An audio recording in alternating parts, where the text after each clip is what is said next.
This is where you say a clever introduction to the podcast. Welcome to the Home Alone Minute, presented by the Home Alones, one of America's best bands about the movie Home Alone. One of, if not the. I don't want to get brave. I'm not about to. Don't get scared now. Do we say our names? We've said our names. I'm Kevin. I'm Kevin. We do that at our shows. We say that I'm Kevin, you're Kevin, everybody's Kevin. Yeah, we play in character.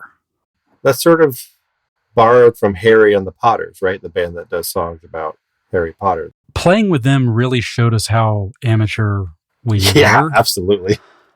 Because we were like, oh yeah, we're all Kevin. And they're like, oh yeah, but what year are you, like, each of you? And it's like, I don't think there are years of Kevins, but tell me more. They have specific, like, I'm Harry Potter from this specific book. And you can tell by the way I look. And their fans know the difference. Yeah. Can't say that I did, but great bunch of guys making great songs. They were great. How many other times can we say great? They're good guys. They were good guys. They invited us to play their annual Yule Ball. Ooh, that was quite a while ago. I cannot remember. I remember having a good time. I remember learning that there's not just one band that only plays songs about Harry Potter. There are multiple bands that play songs about Harry Potter, enough to throw on like their own festival. And we stuck out as a band that didn't sing about Harry Potter, but we were still greeted warmly by bands and fans alike. I think that says a lot about the band as well, that their fans are that great.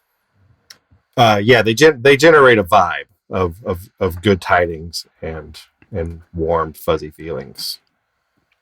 Very welcoming and inclusive bunch. I remember seeing the what were they called? The Potter Puppet Pals? Was that the full name? Yeah, those were interesting because it's like kind of fan fiction, right? Because they're doing their own take. Yeah. A little like a YouTube puppet show about Harry Potter, cute little like puppet versions of the characters, but they sort of went off and told their own stories and stuff.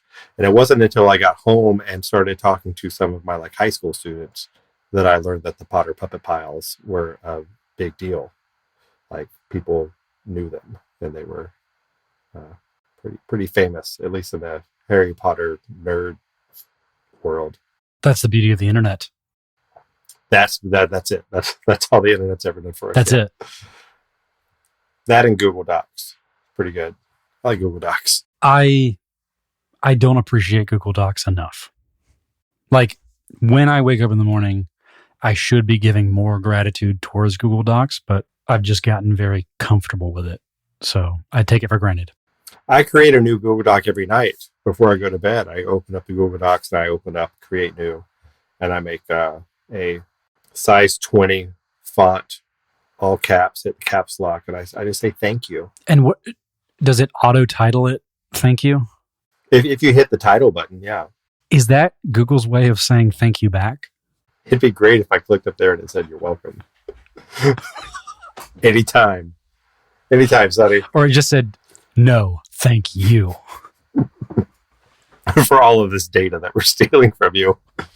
If you didn't listen to the first episode of the Home Alone Minute, I'm getting the title wrong. We don't even really know what the title is yet. The Home Alone Minute, presented by the Home Alones, America's maybe best band about the movie Home Alone.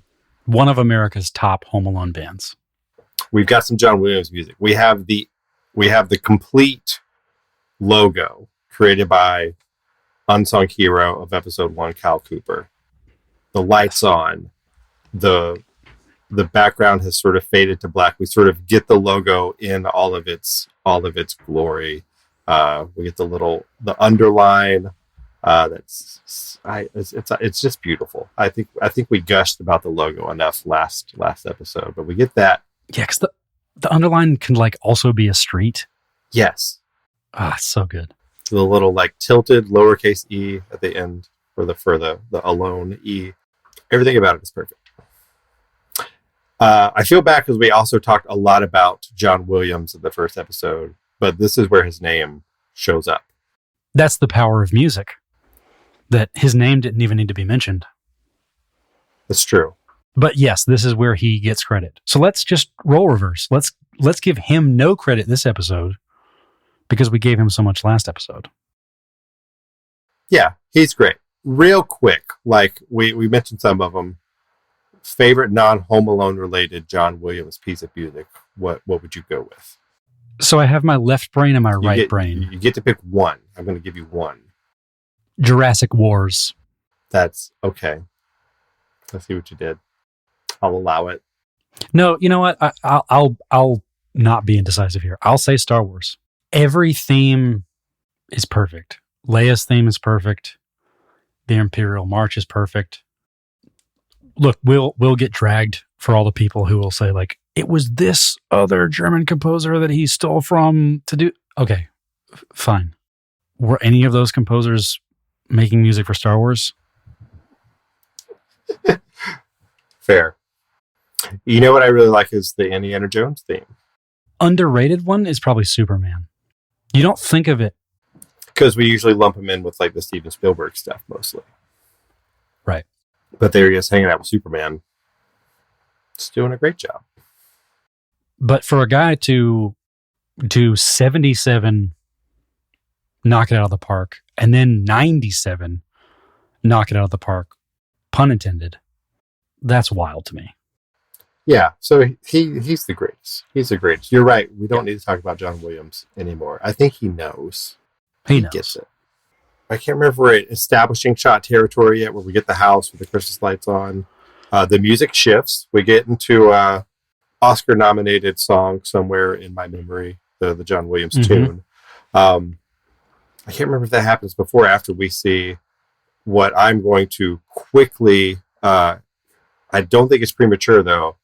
I'm nominating Unsung Hero of Minute 2 just because this is where their names show up. The casting directors of Home Alone. Oh, yeah. Seconded. Okay, this is Janet Hershenson and Jane Jenkins. If you go down the IMDb rabbit hole, like you're just gonna see banger after banger after banger. Like the hits don't quit with these two. I have a quote from Janet. Let's hear that quote.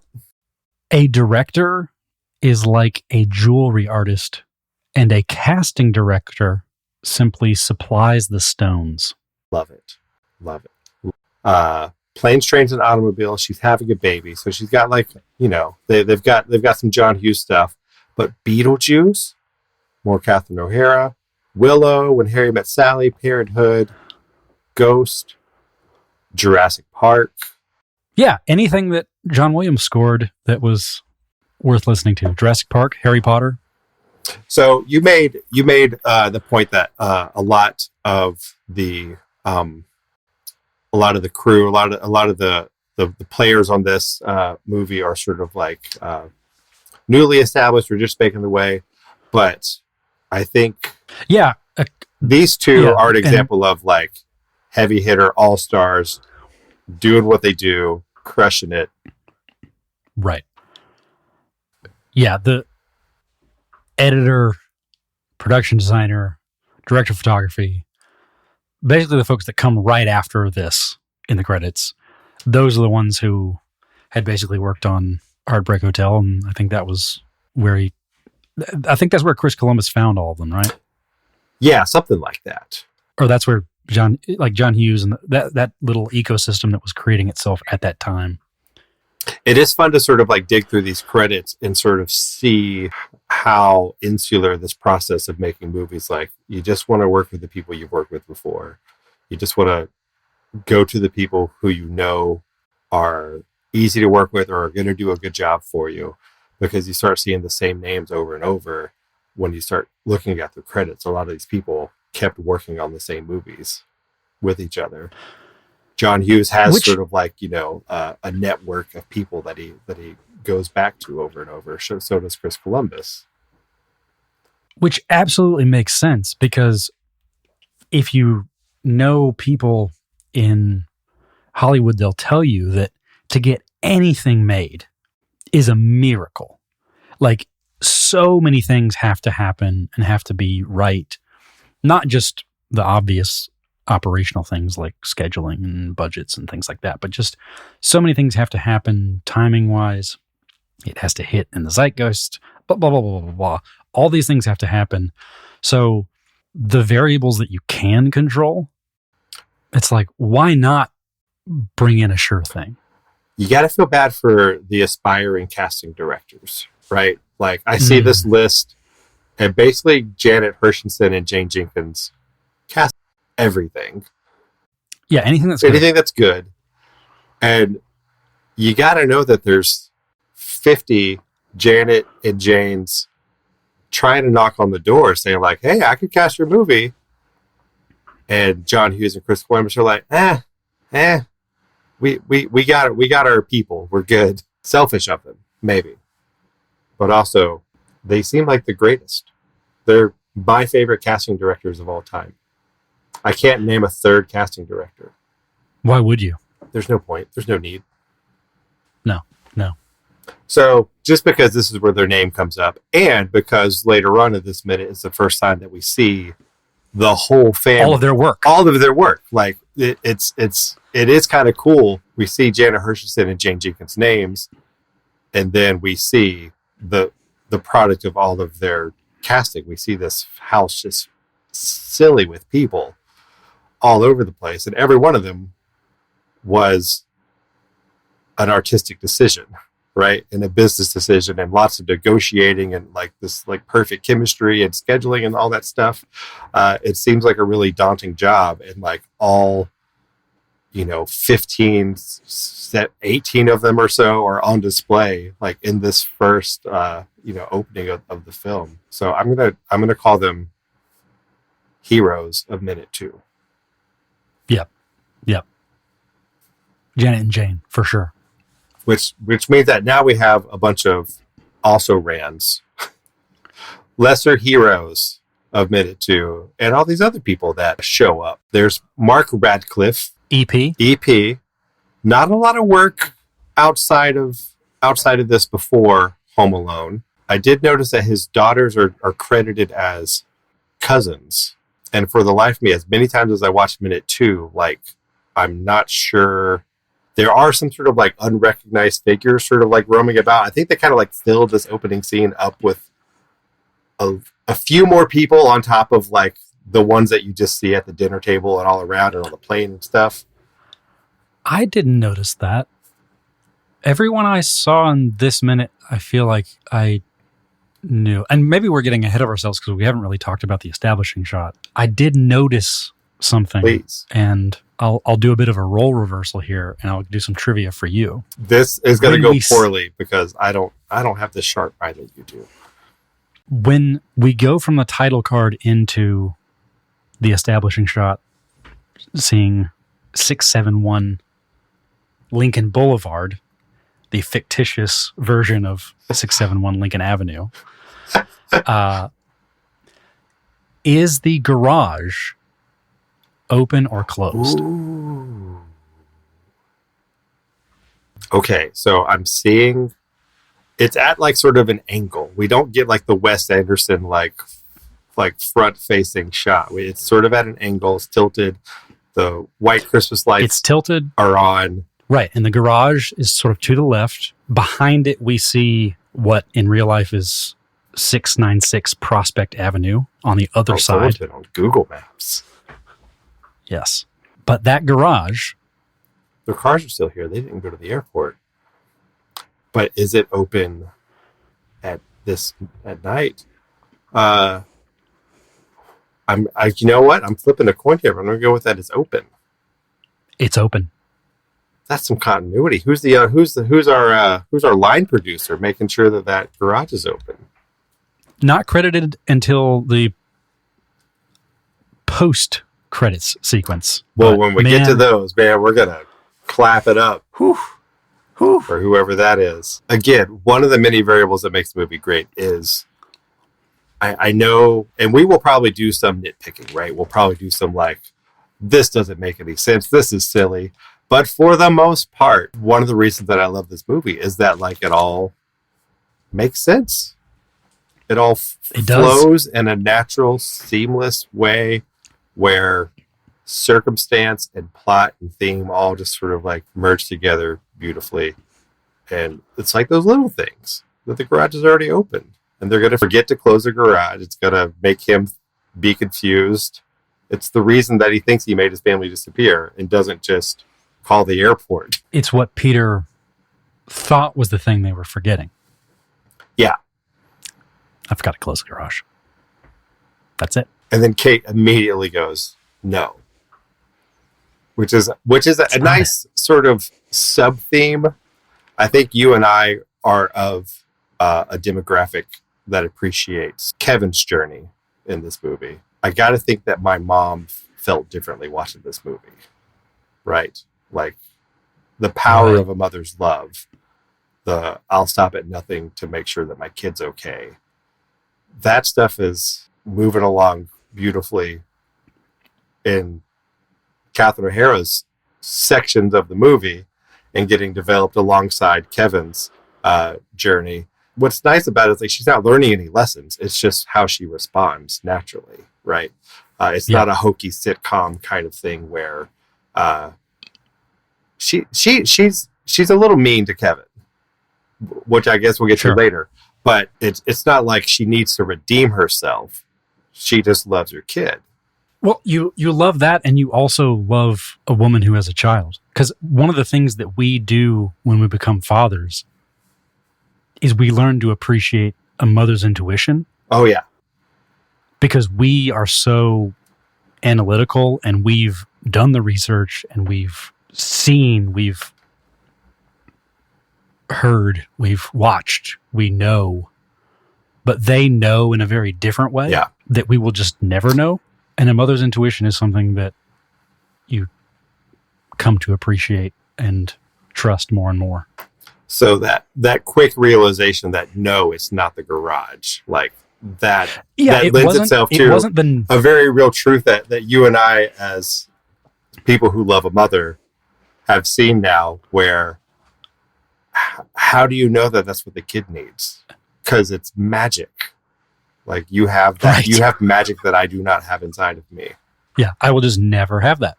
It switches into it switches tunes. Like we're hearing the Home Alone theme, and then it switches to Somewhere in My Memory, which is, I guess, the name of the song. But is it the name of this song, or is it only that song when we hear the lyrics later? What counts here? No, I'd say that is because we could call this opening section like a medley. Yeah, and part of that medley is Somewhere. We're hearing a movement from Somewhere in My Memory. Am I using the right terminology there? That's right. Okay. And for those of you who don't know what's what, Somewhere in My Memory is the two notes that you hear on airplanes and elevators. Bing, boom, bing, boom. Correct. And then John Williams takes it a step further. It's more of a remix. The chopped and screwed Somewhere in My Memory. Oh, those Gen Zers. They didn't know what happened in Houston for that 18 months. The next name that comes up on the credits is Raja Gosnell. Am I pronouncing that right, you think? I'd say so. I certainly don't know, but that sounds right. He's the editor. Raja, please come on and tell us. Please, Raja. If we're correct. We're a big deal. He's our editor. Yep. Phenomenal work. Yep. Incredible. I'm going to give it to the casting director. Maybe we can find out, once Raja's on, we'll call him the unsung hero of whatever episode he's on, because there's great editing throughout. Raja Gosnell goes on to a pretty good line of directing gigs after this. He's the Robert Wise of Home Alone, Citizen Kane. Robert Wise edited Citizen Kane, goes on to be a director, does all sorts of good stuff. Raja edits Home Alone. Then he starts directing a whole bunch of other children's movies. It makes sense. He's been at the very end, so it makes sense that he would have a a knack for what needs to happen at the very beginning. Does a good editor make a good director, you think? I'd say going that way has a higher likelihood of success than the other way. Oh, he edited A Pretty Woman the same year as Home Alone. But he's also credited on Heartbreak Hotel. So like you're saying, probably pulled him from that work. But he also does Home Alone 2. He does Mrs. Doubtfire. He does the Miracle on 34th Street remake that John Hughes did. He does 9 Months. But director-wise, Big Mama's House, Never Been Kissed, the Scooby-Doo movies, the Smurfs movies, Beverly Hills Chihuahua. I wouldn't call these classics, but the man can get a movie made. I'd agree. After Raja, we've got John Muto, production designer. How much say do you think John Muto had in decorating this house? I'd say a ton. And it's something that is a huge call out for this minute. Because this is where we see because the interior of this home, which is wallpaper city, opulent, very sort of early 90s, like rich people decor.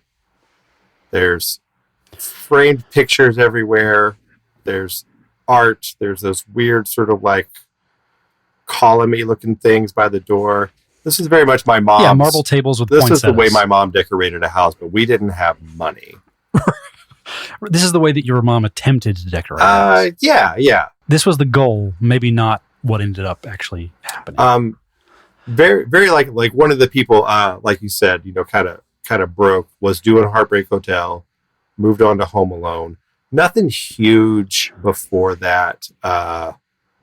Night of the Comet, Gleaming the Cube, year before, in '89. So this is something that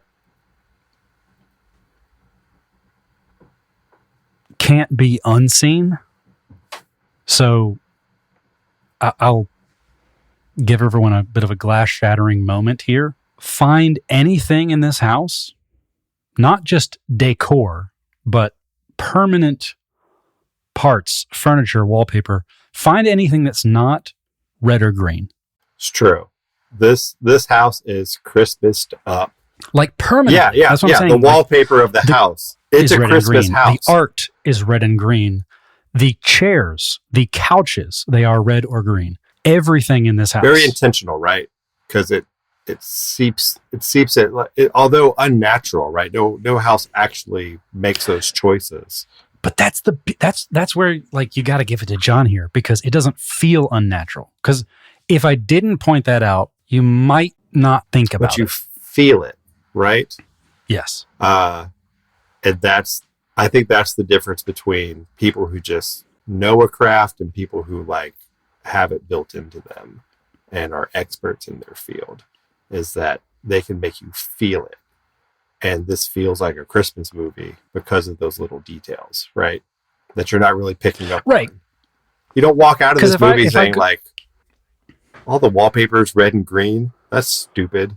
If I were to ask just your average person who, maybe even people who, watch architectural digest tours or whatever, and ask them what the vibe of the house was, they might say like, oh, it was like a, Ralph Lauren kind of rustic vibe, which does have a lot of those like muted red and greens, but not exclusively so. I dare you to find a blue, a yellow. It's not there. Right. I do kind of, I guess I said we would nitpick sometimes. This is a perfect film. Sometimes I do sort of wonder, like, why did they decorate the whole house for Christmas if they're going to France? Why bother? There are a couple of legitimate answers, I'd say. One is that you're not decorating for the holiday. You're decorating to get yourself in the headspace of the holiday. Who knows how long those decorations have been up? When you were a kid watching this movie, did you think of Kevin's family as rich, and specifically like richer than you? Way rich. I thought they were crazy rich. I knew it was a big house. I knew the Wet Bandits wanted to rob them because they had all the nice stuff. But for some reason, probably because I'm very similar age to Kevin, I just identified so much with the character that I didn't feel that disconnect. Does that make sense? Like, my parents aren't millionaires. Kevin's parents clearly are. Clearly. But I still related to them. I still thought, oh, this kid is like me. This family is a little wacky, but it's not so far removed from my experiences. And it was only years later that I was like looking at that house. You and I have been to that house. And I think that's when it kind of hit me, is looking at the house in person and going, oh, this is a really big house. And when I put it up to the mental image of the home that I grew up in, it's way, way nicer. Yeah. And every 8-year-old sees every house as big. Maybe that's part of it. Yeah. Because a house is big. Like, you can't wrap your head around a house at 8 years old. Another fun credit for John Muto is T2 3D Battle Across Time, the Universal Studios 3D movie of Terminator 2. He's credited as production designer of that cinematic experience. Which, hats off for that, because you're having to go into a very known universe and not only recreate it in the same quote-unquote medium, but do it for a different kind of medium and audience. Something that's designed to be played like 8 minutes at a time on a loop for decades. And that some people will rewatch in like the same day. Like, people will go and ride it a couple of times. I mean, I'm looking through his filmography. I think I've seen Home Alone more than anything else. I think I've seen T2 3D Battle Across Time. I think I've seen that second most to everything on his... Because I've definitely watched it every time I've been to Universal since I was like 16 years old. I've seen it, 4 or 5 times at least. Yeah, so that's a challenge that I don't think a lot of people would realize. But again, he's not coming from scratch. He's coming from a very, very well-established universe that has some very specific looks and feels and parts. And it's sci-fi, but believable. I wonder how the production designer of Terminator 2 Judgment Day feels about John Muto coming in and taking this gig. Maybe it was a scheduling thing. Maybe the original guy just wasn't available, so they had him come in. It's like how half the voice actors are different on the video game. On what video game? Just generally the video game. The video game? I could actually use the theme park ride as the same thing. Like, voice actors, some of them are the same ones as the film, and some of them are sound alike. Oh, most of the Toy Story toys that you get in like the video games and stuff. Oh yeah, it's Tom Hanks's brother doing the voice.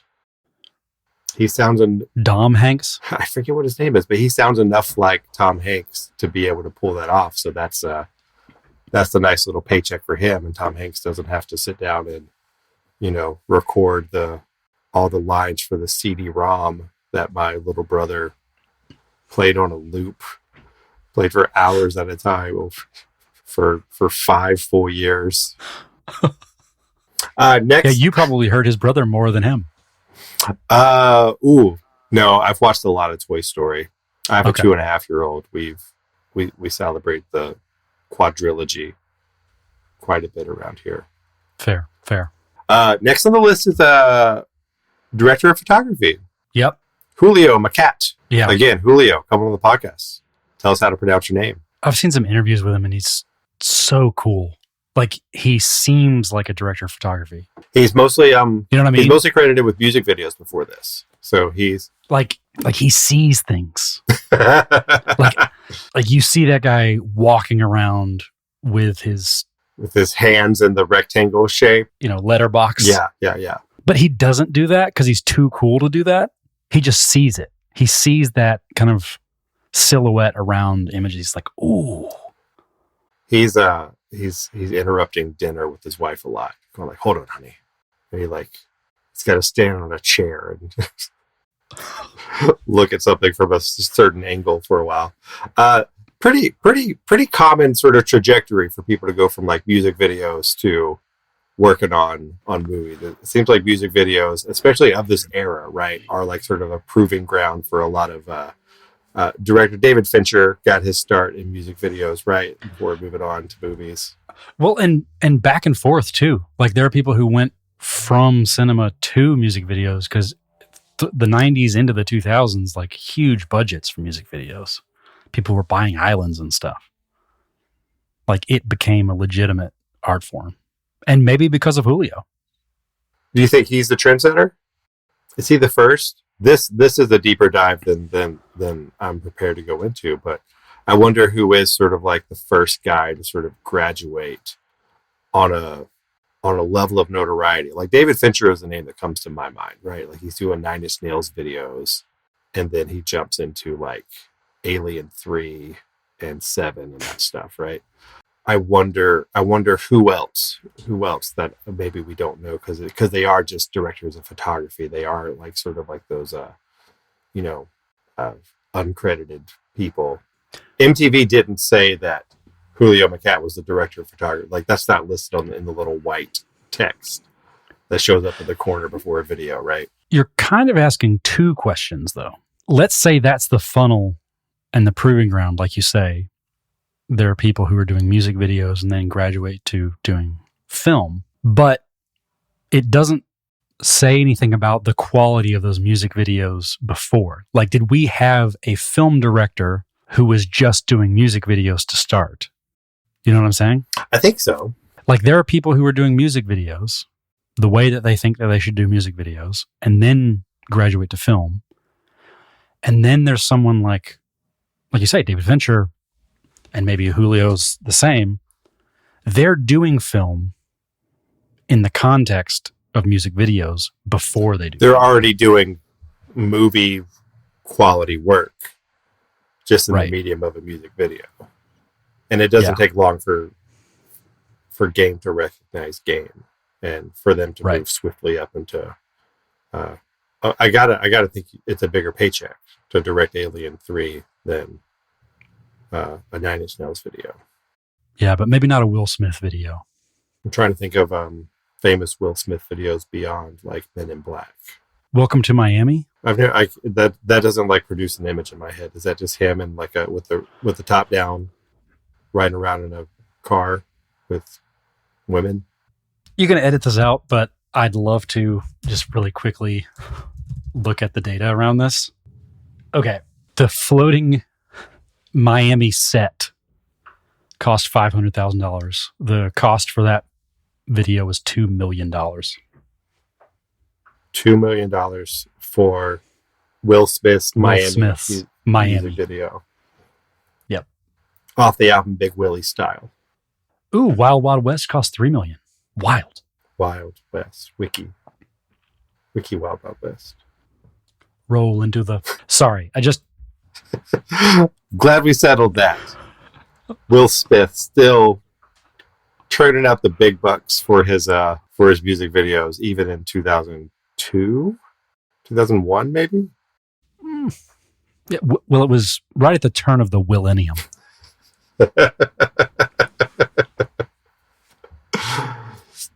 All right, so after Julio, we get the executive producers, Mark Levinson, Scott Rosenfeld. Again, like not a lot of credited work beyond Home Alone. I've got Teen Wolf, I've got Mystic Pizza, not much else. Well, and this is just economics, right? Because executive producers, it can mean all sorts among of many things. other. Yeah, it can mean a lot of different things. Sometimes it just means that you wrote a check. Sometimes it means that you just did one little thing to get the movie made. You put two people in the same room together. And sometimes it means that you did all sorts of stuff. Right. But if you start out writing $10,000 checks And as you go on, you start writing $100,000 checks, $1 million checks, etc. It stands to reason that you would slowly graduate through to higher and higher budget films. Yeah, and it's hard. It's difficult for people watching the movie to know what an executive producer did. We see casting director, we see editor, we see production designer, and those jobs you can kind of wrap your head around, and someone can explain it to you. When you see executive producer, that could mean 20 different things for a movie. So what did Mark Levinson and Scott Rosenfeld do on this movie? We don't know. Obviously important enough to be credited as executive producers. But in terms of... Yeah, did they lead a funding round? Right. Or did they just put Chris Columbus and John Hughes on the phone together? Was it just their idea for those two to make a movie together? Are they the ones that rented out the school that were their production offices? Yeah, like maybe, but I don't think that that's, what they usually do. No. And I think we have another executive producer, Tarquin Gotch. Great name. Really great name. That's a superhero name. And Tarquin Gotch seems to be the one who brings Chris Columbus and John Hughes together. Because Tarquin Gotch is credited with Only the Lonely, a Chris Columbus joint, and Curly Sue and Dutch with their John Hughes thing. So I think Tarquin is maybe the... Wait, Curly Sue was after, though, right? After. But it seems like this is the relationship that... I see what you're saying. Maybe Tarquin is the one that has a relationship with both of them before. I don't know. Again, it's hard with executive producer credits to figure out what they did. Like, Tarquin is at lunch with Chris Columbus, and Chris, like me, is a huge Christmas fan. He's like, man, I just want to do a Christmas movie. And Tarquin's like, you know who's writing one right now? My buddy John. And he pulls out one of those big blocky cell phones that's like as big as the table. Right. And says, he's on the line. Right. And I'd like an EP credit for this interaction, please. Sold. So then after the EP credits, we get the specific credits. It's already been a John Hughes production and a Chris Columbus film, but this is where we get that it was written by John Hughes, directed by Chris Columbus. I think we've talked enough about these two legends. And we'll continue to. Right. Let's be real. And then we get into, now the movie's happening. Now we get movie. So we're not going to talk about people listed, but actual movie happening. So I do hope maybe the audience stuck around past credits talk with the Home Alones. But crickets noise. Here we go. We get the establishing shot, and then we get a nice L cut of hearing the voices inside of the house before we go inside. Whoa. Time out. This is a little inside baseball for the listeners. What is an L cut? An L cut would be that you are cutting your audio and your video at different places. Usually it allows you to hear something before or after you see the thing that you're about to see. So for the sake of Home Alone, we're seeing the exterior shot. We're seeing the nice brick house with the Christmas lights. And then it seems like the interior audio, the audio inside the house kind of fades up. It kind of lifts. Yeah, it's softer. Yeah. We don't quite hear what's going on. But it comes in, and then so we hear a lively house, right? We hear the McAllister home with everybody running around, and then we cut inside, right? Yeah. And we're in the we would call it a foyer because we're from the American South. Yeah, vestibule. Yeah, we wouldn't call it a foyer. Foyer. Yeah, it's a foyer, and in relation to the stairs, it's like a landing. I guess it would be a landing. I think in the script, which I have a copy of, at least an early draft, the John Hughes even calls it the foyer. On the slug line. And what is a slug line? It tells you in the script where you're at. Interior, house, foyer, night. That's what it says. And it's spelled foyer, not foyer. What do you spell it different if you pronounce it that way? Isn't that the anglicized version of the word?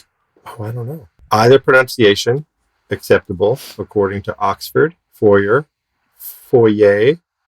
Same spelling though. An entrance hall or other open area in a building used by the public, especially a hotel or theater. People also ask, why is it called foyer? It originally was a term in French that referred to the room where actors waited when they were not on stage. Which is funny because we use foyer for lobby interchangeably in some areas, which is a very different place in a theater because a lobby is not a green room. Well, and also we use it for a very, very small portion of my house, which is not McAllister sized.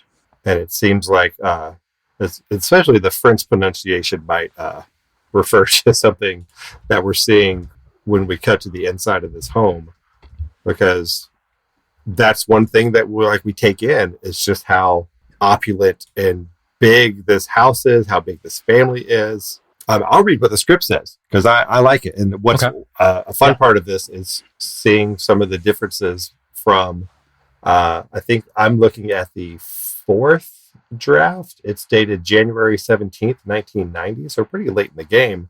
But this would have been a shooting script because it's got some sort of it's got some scenes that say omitted and things like that. Those are terms that would only show up. They're numbered for like production schedules and stuff like that. So we're definitely looking at like a script that was used on set at some point.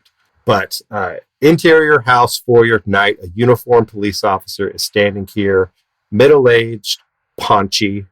Is that not a pretty good description of what we're looking at with Joe Pesci, right? Again, casting.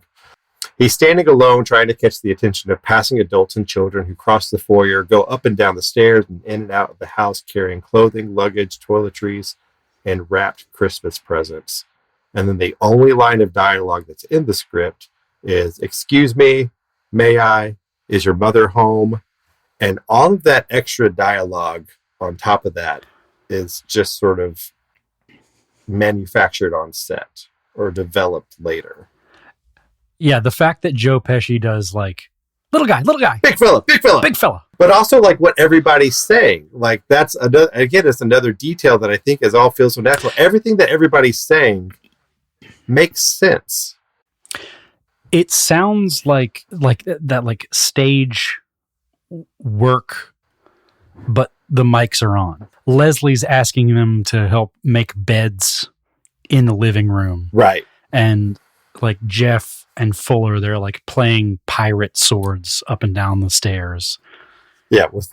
By the way, congratulations, Fuller, Kieran Culkin, on your Golden Globe win recently. Not sure when we're putting this out, but that's very recent news as we're recording. And congratulations, Janet, for launching the career. I would love to ask if that was an easy decision. Is it like a 2-for-1 special? Is it get one Culkin, get the other one 50% off? Is it just... I have to imagine, just because transportation alone is that much cheaper. Right. But he's also so great. Like, I just wonder how much of that was earned, how much of that just kind of made sense. Well, it's easy to see it in retrospect, right? Like when you see Succession or whatever, you're like, he is a talent in his own right, period. Agreed. But did they know that in 1990? Well, it also makes perfect sense to just cast someone who looks like Macaulay Culkin into his family. And another reason that I think casting is such a big part of this movie is that like the whole family looks different, but when you see them all together, it makes sense that they're all related. Buzz and Kevin don't look anything alike, but I kind of buy that there are two streaks in that family. You could either be a redhead or you could be a blonde. Those are your choices. So you've got the Buzz Jeff line. Yeah, you got like Buzz Jeff, which seems to come from like the Catherine O'Hara like lineage, right? Right. And then like all of Peter's kids have that very sort of waspy, blondish kind of look, right? Yeah. Where does Megan fit in there, though? I think she's very much the Peter side. Okay, I'll buy it. Another great point. I don't know if it's a great point. You tell me if it's a great point, Jerod. But something that appeals to me is how we get introduced into this world. Not a lot of movies start off with the bad guy. Some movies do, but not all movies start off with the bad guy. But they do here. And of those movies that do start with your villain, by that first scene, you know that they're the villain, right? They're being bad in the beginning. But here we've got Joe Pesci being what looks like a good guy. And it's not till later that we find out that he's the bad guy. So all we see is a police officer struggling, right? And that's what lets us into this world so elegantly, is that we're seeing it from his point of view. And point of view is really well done here and throughout this whole movie, because we're constantly on somebody's side. It's usually Kevin's side, but later it's Kate's side. But in this opening moment, we're on this police officer's side because he's just thrown into chaos and he clearly has something he's trying to get done. And this family, this gigantic, chaotic family, is in his way. And it's such an elegant way to do it, because the easier way, I guess the lazier way, would be to show Kevin struggles with his family first, to start with that and establish the idea like, oh, this kid is getting ignored and dumped on by his family, which we get straight into after this. But this is such an artful way to get into this world of this family, is by showing it to us from the point of view of what's going to be the villain of the movie. That is indeed a good point. Thank you. Oh, good. Not great. I'll take it. I'll take good point. As I sit with it, it will likely become great. Okay. I've sat with it. It's a great point. Thank you. Thank you. You're right, because that character, when you first see him, you assume he's an auxiliary character for the purpose of exposition. You think he has equal footing as the pizza guy. Right. Maybe a little bit more, because like I say, I think he is there for exposition. He's supposed to be establishing like timelines. He's saying a few things to the family. He's giving the family an opportunity to say a couple of things externally that if no one else were in the house, they would not be saying these things. Is it not completely wild how everyone is ignoring this police officer in the home? That's another really strong signal that they're rich.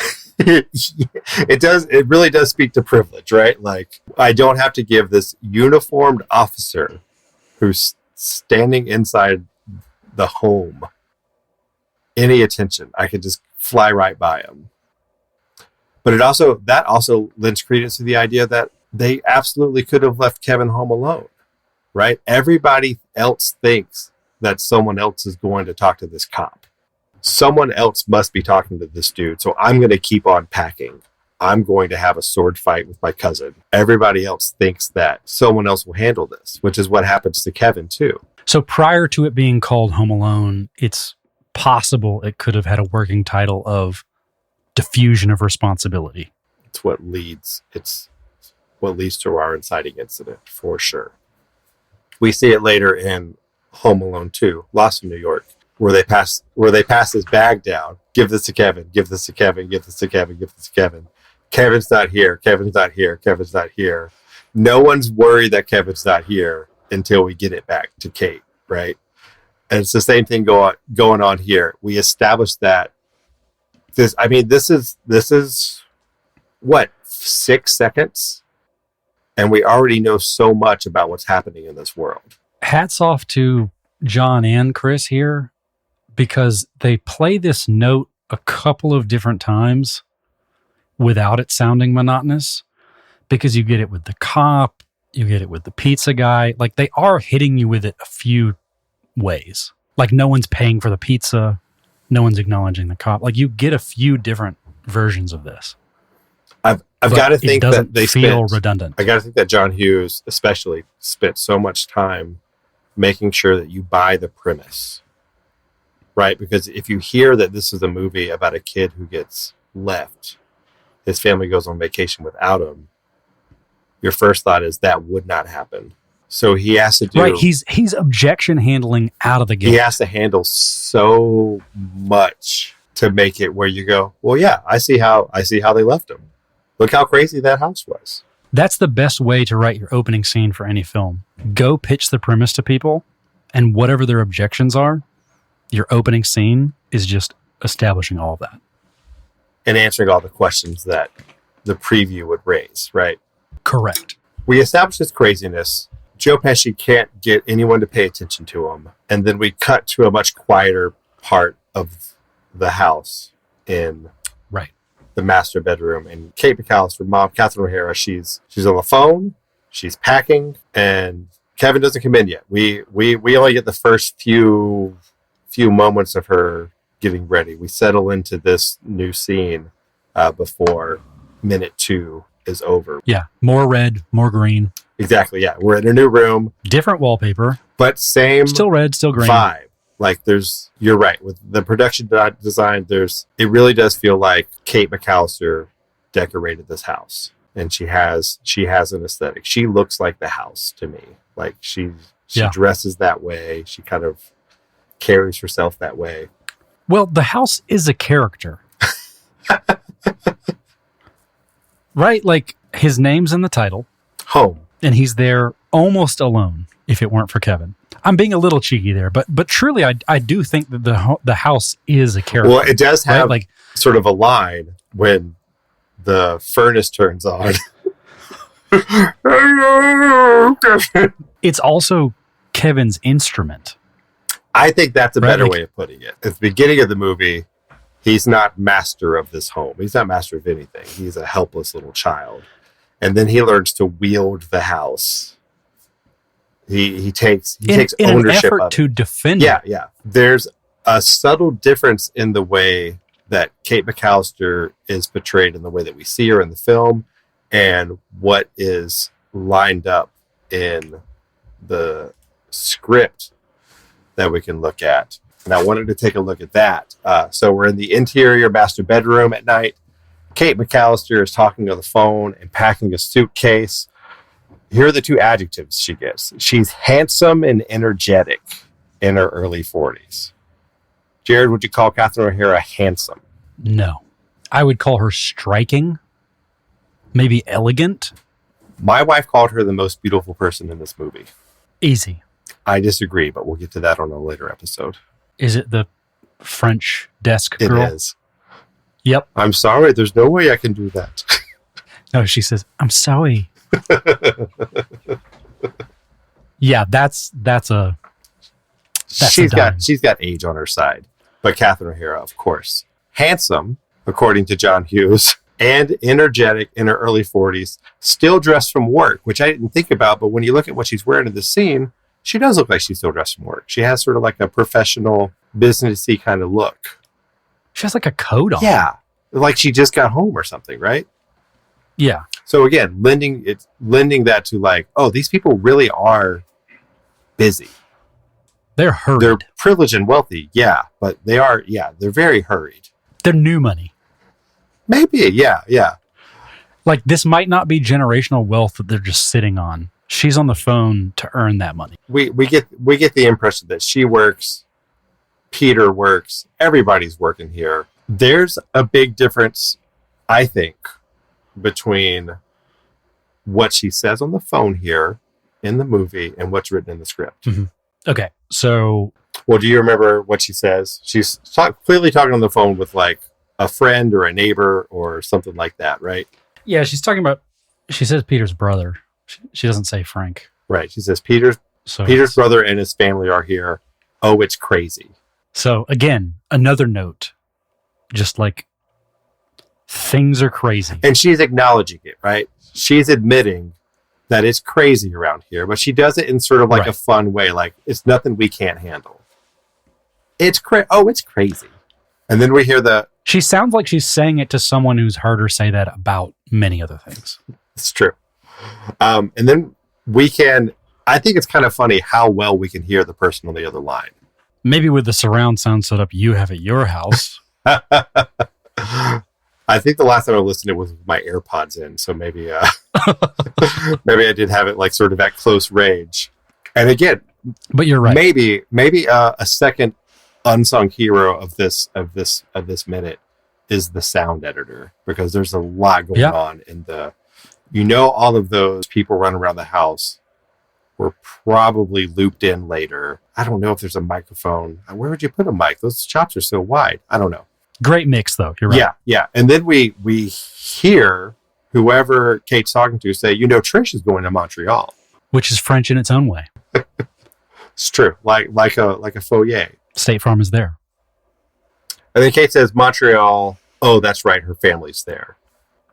Just very basic, like, people travel for Christmas. Like they are going to travel for Christmas. But in the script, I think we get a little more characterization for Kate that maybe they realize after the fact that they don't quite need. I'll read you the line. You tell me what it says about Kate.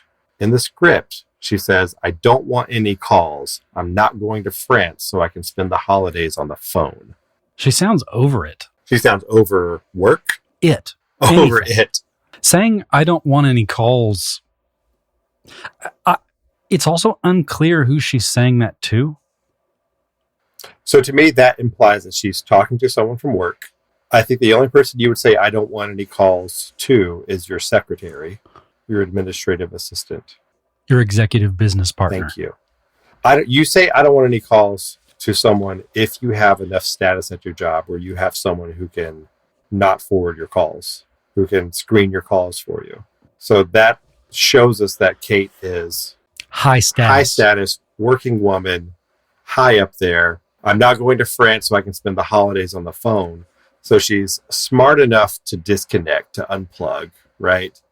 Lets us know that she's going to France, which probably we cut that because we get told that they're going to France later on. So we don't need that there.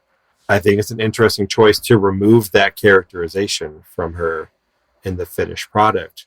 Like, as if we don't need that part of her, right? We don't need to know that she's like this busy working woman. It's just enough that she was a frantic mom who now wants her kid back. It's the true artistic choice to remove the layers. It's Coco Chanel saying, before you leave the house, take off one item. Yeah. Yeah, exactly. Brad Wood, the producer, saying, remove some tracks. We get enough confidence out of her to see her holding it together in the chaos of this house, right? Pete's brother and his family are here. Oh, it's crazy. Lets us know that she's cool. Lets us know that, like, sure, things are crazy, but she's holding it together right now. Yeah, it feels less forced. It's more universal. She's every mom. She doesn't have to be a high status executive mom. Did they just have her riff on the phone and then they go back in and record what would have been the responses on the other line? Part of it is bringing in Catherine O'Hara, right? And letting her develop this character and make it work for her. That's got to be an element to it. Because she is no stranger to improv. No. Now that you know who it is, now you can write for that person. And this is just a subtle detail that makes it more right, because Catherine O'Hara is the person who's delivering it. And she doesn't need the, hold my calls. I'm a busy, important businesswoman here. Do you understand the impulse of, especially when you're doing the very difficult work of establishing just how could a family forget their kid, to make that, she's a busy businesswoman, right? She's taking phone calls. She's doing this. Look at this family. It's out of control. But you don't need it. And it also maybe turns her into kind of like a villain, in the fact that, like, oh, maybe she's not paying enough attention to her family. She's got to reprioritize, when it's a more lovely message theme, like to flip the switch and get her kid back instead of have to learn the lesson. Right. I love the movie Elf, but it's not nearly as good as Home Alone. And James Caan does sort of that thing in that movie, right? He's overworked. He's too busy. He's not making time for his family.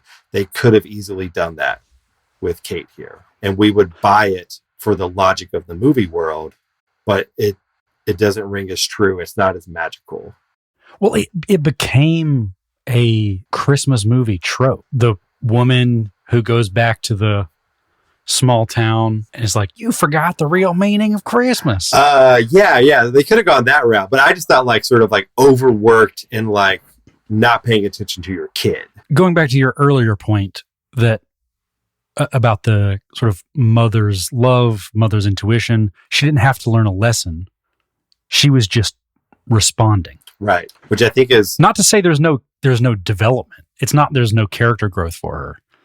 It's just that she's not doing the very tired kind of character growth that we would see if she were overworked. Yeah, it's so much more elegant here than what it would have been in the hands of less talented filmmakers. Yeah. So good. So good. And would we have gotten some of that if we hadn't cast the perfect mother? Thank you, Janet Hershenson and Jane Jenkins, the true heroes of minute 2 of Home Alone.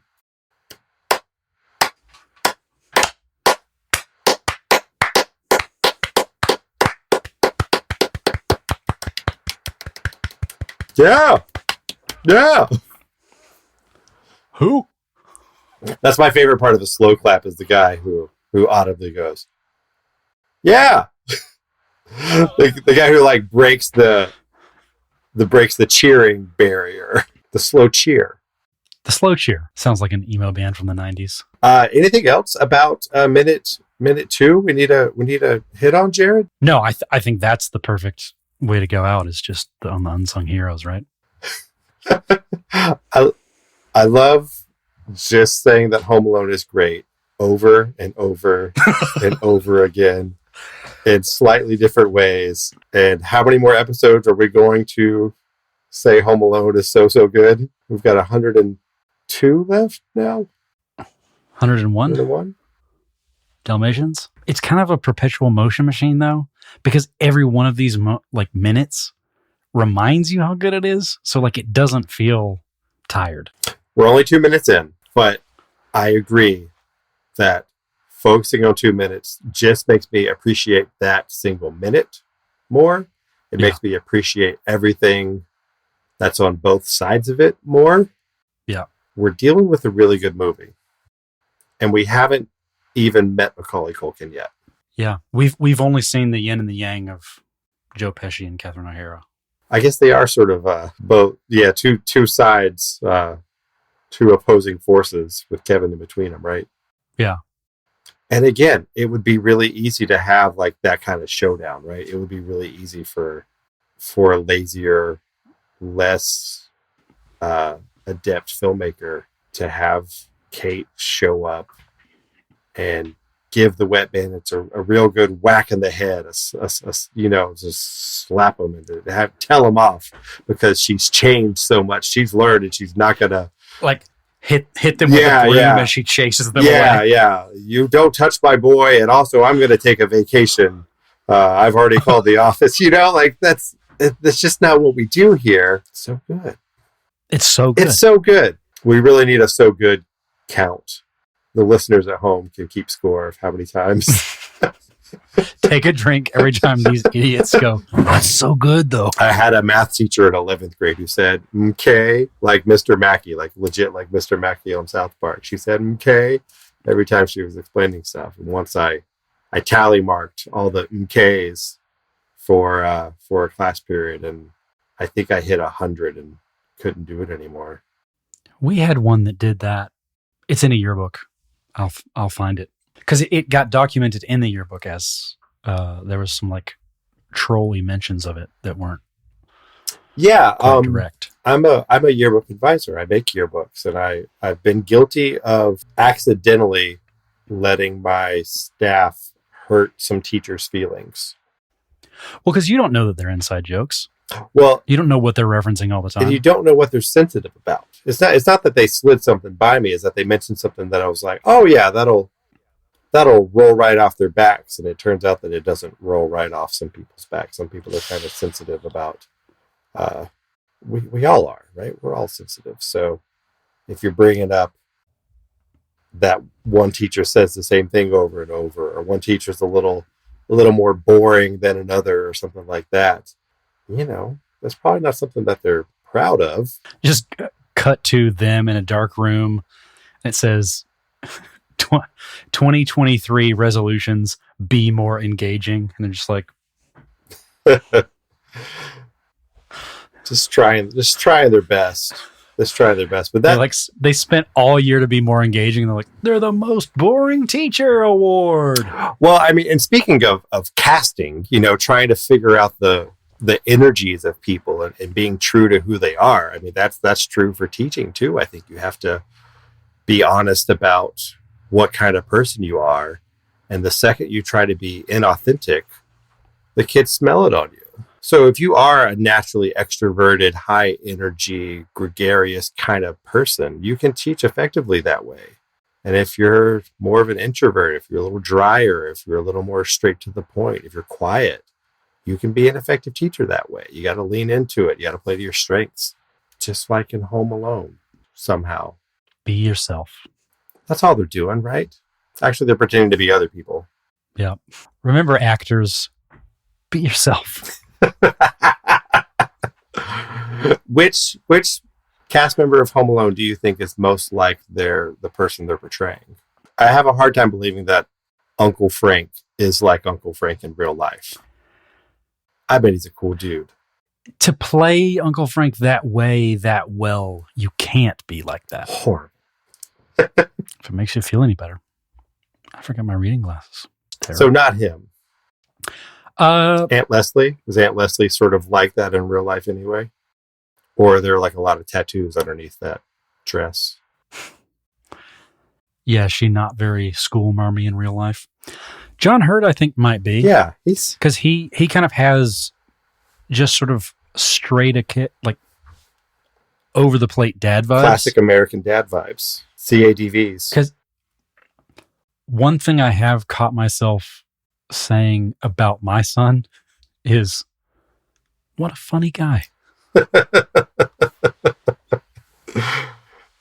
is a good delivery. That's later on. That's about 100 episodes from now. That's all he has to say about his kid.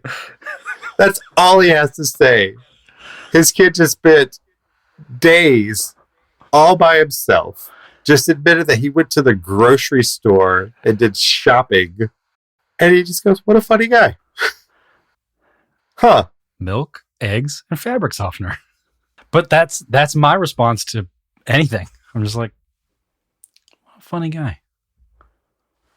So yeah, that might have just been his natural reaction to his kids. So yeah, he might be the most like his character. Let's go with it. Let's go with it. Until Kieran Culkin comes on and tells us otherwise. He would know. You think he'll bring his Golden Globe?